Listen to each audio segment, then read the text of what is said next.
it's like the secret. It's like the secret to peak performance. And now that I've told you about it, you're gonna see it in books. You're gonna hear about it with speakers. You're gonna see it everywhere. It's gonna pop up. You're gonna say, oh yeah, I remember that talk with Dr. Gregg and his fuzzy looking hairdo. I remember what he was saying about developing a positive emotional state, and then you interact with your environment in a positive way.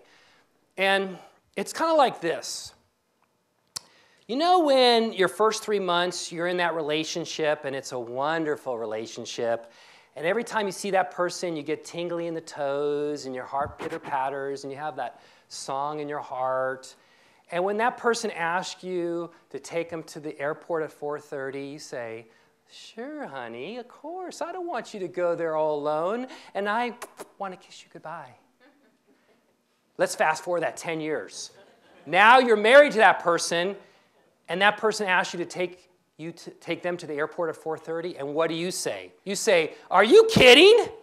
I'm sleeping at 4:30. You take a taxi. You'll be fine. Don't worry about it. You know what I'm talking about. Think about this, though. That probably hurts your relationship, having that emotional state, and then you interact that way. But what? What if you had that 3-month, lovely, wonderful feeling, and you carried it into your 3rd year of marriage, and your 5th year of marriage, and your 10th year of marriage? How wonderful would your relationship be, right? That's hard. We all know that is so hard, but you can do it. You can do it. Think about this. What if you had the principle of that 3-month wonderful feeling, and you carried that everywhere you go in your life? Think about how wonderful your relationships would be, how successful you would be. You would be. That's what successful people do. They have this positive, powerful emotional state, and they interact with people in a positive emotional way because they're in that state. And we all know the people in the other state, that sour state, and that's what hurts them. And they interact differently. And this secret is not something I developed or invented. I found it, or it found me. It's been around probably for 100 years, 200 years. I know it's been around for at least 50 years because this guy right here used it 50 years ago. And you know this is Muhammad Ali, the greatest boxer of all time. Well, before he was heavyweight champion of the world, he grew up very poor in Louisville. His mother could barely afford enough food, let alone toys. But the young Muhammad Ali, back then known as Cassius Clay, saw this blue bike. It was a Schwinn, had the great handlebars and the leather seat and that awesome shiny emblem that Schwinn has, and he loved that blue bike. So what he did was he got a job boxing groceries at the local grocery store. Worked there for 3 months. Finally had enough money for his blue bike, handed the shopkeeper the money, got his blue bike, rode all over Louisville the next day for 8 hours, showing off to his friends, his family. I mean, he loved this bike. I mean, this bike was an incredible joy to him. The next day he went to work, parked his bike in front of the grocery store, made sure the lock was nice and tight, went to work, came back. Someone had clipped his lock, stolen his bike, never found his bike again, never found out who stole his bike. But Muhammad Ali was using this secret to his advantage. And you know what he did? Every time he stepped in the ring, he would point at his opponent and say, "You're the guy who stole my blue bike." True story. Think about it. He was doing exactly what I'm telling you, right? Point is the action. The blue bike is the image. And he's saying, "You're the guy who stole my blue bike," is the buzzwords. So what I want everybody to do right now is stand up. I know we're getting some exercise. You have to turn to your neighbor and point at him and say your buzzword. Go. All right, sit down. Not you stole my bike. Your buzzwords. Didn't that make you feel good, though? Like you had that powerful action now? And now you have that word tied to that action. You start feeling the difference.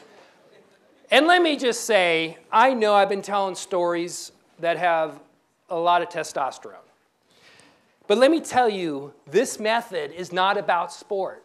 It's not about business. It's not about aviation. It's about life. It's about life. It can greatly impact everything in your life, including your health.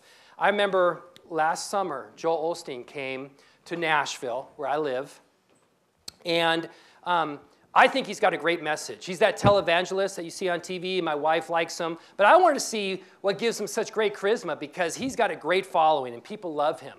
And I went. And within 5 minutes, I discovered what gave him the great charisma. It was his mother.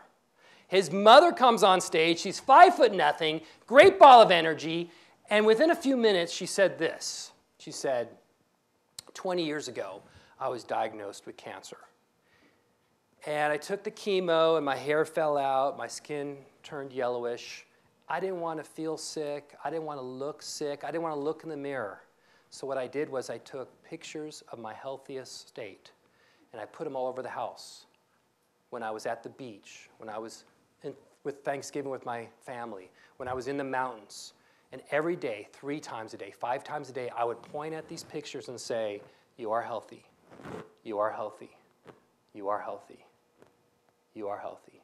And then she said, today I'm cancer-free. And I know there's a lot of reasons that contributed to her health, but I know in my heart, one of the main reasons was that she was doing this method that I'm describing to you today. It's not just a game changer. It's a life changer.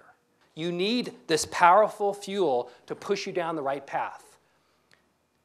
And this powerful fuel comes from primers. That's powerful stimuli, which basically are words, actions, and images, which can push our emotions in a certain direction. But you're aware of a powerful primer. You probably use it every day. It's music, right? Music can make us really, really happy, or it can make us sad. Music is a powerful primer. I bet you can relate to this situation. Last night, I got in to the rental car place. I was tired. I just wanted to get the rental car, and there was this line out the door. It took me probably an hour to get my car. Finally got my car. I'm driving here. I'm in traffic. I just want to get to the hotel, and all of a sudden, that song comes on the radio.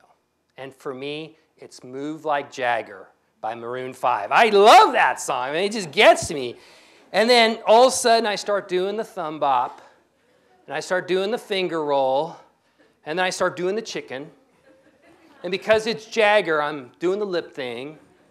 And I get to a light, and I don't realize I'm still doing it, and I turn. And it was a cop. And he's looking at me with that puzzled look, and I knew exactly what he was thinking. He was thinking, that guy is a great dancer. So you get that. But let me show you the power of primers with a couple of fun experiments. So this is what we're going to do. Middle, we're going to divide you into the middle. This is group A.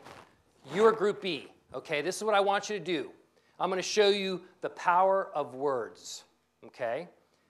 Group A, you look at the screen. Group B, turn away from the screen for a second. So group B, turn away from the screen. This is your word, group A.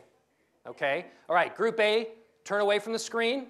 Okay? Group B, look at the screen. This is your word. Okay? Now everybody look at the screen right now. What are you guys thinking about? Okay? What are you guys thinking about? Okay, who thought chicken soap in here? Okay, you guys need to see me afterwards. There's something seriously wrong with you if you're thinking chicken soap. Maybe, I don't know, it has something to do with your mother, I don't know, but we won't deal with that right now. What if I said this? Your colleague complains a lot, right? You have a certain emotion about that, complaining. But what if I said this? Your colleague gives a lot of suggestions. Big time difference in your emotions, right? Language greatly impacts our emotions. What if I said this? I just ate a delicious meal. You're going to feel something different if you said, I ate a nutritious meal. Or if you said, I ate a deliciously nutritious meal, you feel something even different. Language greatly impacts our emotions. So the right words at the right time will greatly impact our emotions. That's the power of words as a fuel. All right, let's do another one, and I want to show you the power of actions. Okay, same thing, Group A. This is what I want you to do. I want you to give me a smile. Fake it. Just go like this, fake smile, okay? Fake smile. Group B, you have to scowl. You have to give me this like crinkle right here, okay? This is an actual experiment that we did. We showed you this cartoon, the real reason dinosaurs became extinct, right? That's a Gary Larson, remember that? It's a classic. Well, what was amazing about the experiments is the people that were smiling, their laugh-o-meter was a lot higher. They enjoyed this. They thought it was funnier than you people who scowled, right? Your actions push your emotions. The change in your physiology greatly impacts your emotions. I'm going to even prove it even more powerfully now with you getting up. Everybody has to get up, okay? And this is what I want you to do. Just wiggle it out a little bit. I know you've been sitting all day. Okay. I want you to take some quick, shallow breaths like this. Okay, stop before you pass out. Okay. Don't you feel a little chaotic? Don't you feel a little nervous after you did that? That relates to the fight or flight response. When you're nervous and you're in fear, you actually breathe quick and fast. That's our response. Try this. Now take some deep, chestful breaths like this. Slow. Don't you feel a lot more relaxed? That's because you're telling your body you're in a safe spot, and it's okay. That's why these deep, chestful breaths really get you relaxed. Change in breathing, the change in physiology transforms your emotions. The power of actions. When you have the right actions, they push your emotions in the right direction. Okay, you can sit down. The last one I want to show you is the power of images. Group A, we showed you a picture of older adults, a series of pictures of older adults. Group B, we showed you a picture of younger adults. But here's the real experiment. We had you walk down the hall to another room. Did you know the group that we showed the picture of older adults actually walked slower? It's true. I know, it's amazing. It's the power of images. And you're thinking, that's not going to happen to me. There's no way that's going to happen to me, but it does. Because primers work below our conscious level. They work in our subconscious. Why do you think advertisers spend millions and millions and millions of dollars for the right words and the right images to push our emotions, to make us buy stuff we don't want? I bought a ShamWow. I don't even know what it does, but I bought one, right? It is very powerful. And what I'm asking you today is to be the master of your primers. And what I want to show you today is how to be the master of your primers.